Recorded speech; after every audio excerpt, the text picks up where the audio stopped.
தஞ்சை, திண்டுக்கல் நகராட்சிகள் மாநகராட்சியாக்கப்படும் என்று அறிவித்துள்ள முதல்வர் ஜெயலலிதா 6 மாவட்டங்களில் 798 கோடி ரூபாயில் கூட்டு குடிநீர் திட்டங்கள் செயல்படுத்தப்படும் என்றும் சட்டசபையில் தெரிவித்துள்ளார்.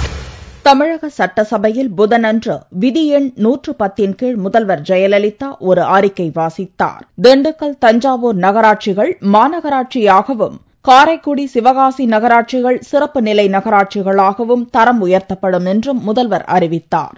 பெருகி வரும் மக்கள் தொகை, அதிகரித்து வரும் வருவாய், பணிகளின் தன்மை ஆகியவற்றை கருத்தில் கொண்டு திண்டுக்கல் மற்றும் தஞ்சாவூர் ஆகிய 2 நகராட்சிகள் மாநகராட்சிகளாக தரம் உயர்த்தப்படும். காரைக்குடி மற்றும் சிவகாசி நகராட்சிகள் தேர்வு நிலையிலிருந்து சிறப்பு நிலை நகராட்சிகளாக தரம் உயர்த்தப்படும் என்பதையும், ராமநாதபுரம், தூத்துக்குடி மாவட்டங்களில் தலா 100 மில்லியன் லிட்டர் குடிநீர் திறனுடைய கடல் நீரை குடிநீராக்கும் நிலையம் அமைக்கப்படும் என்றும், காவிரி நீரை ஆதாரமாக கொண்டு திண்டுக்கல், திருப்பூர், ஈரோடு, திருச்சியில் கூட்டு குடிநீர் திட்டங்களும், பவானி ஆற்று நீரை கொண்டு கோவையிலும், கொள்ளிடம் ஆற்று நீரை கொண்டு தஞ்சாவூரிலும் மொத்தம் 797 கோடியே 69 லட்சம் ரூபாயில் கூட்டு குடிநீர் திட்டங்கள் செயல்படுத்தப்படும் என்றும் முதல்வர் அறிவித்தார்.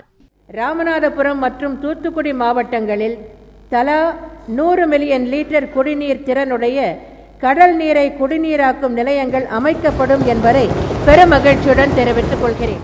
மேலும் திருச்சி, நெல்லை, திருப்பூர், ஈரோடு, சேலம் ஆகிய 5 மாநகராட்சிகள் மற்றும் 24 நகராட்சிகளில் 27 கோடி ரூபாய் மதிப்பீட்டில் திடக்கழிவிலிருந்து மின்சாரம் தயாரிக்கும் நவீன உயிரி எரிவாயு கூடங்கள் அமைக்கப்படும் என்றும் முதல்வர் ஜெயலலிதா அறிவித்தார். நகராட்சிகளின் நிதி கணக்குகளை பராமரிக்க தமிழ்நாடு நகராட்சி கணக்கு பணி என்ற பணியமைப்பு உருவாக்கப்படும் என்றும் முதல்வர் தெரிவித்துள்ளார்.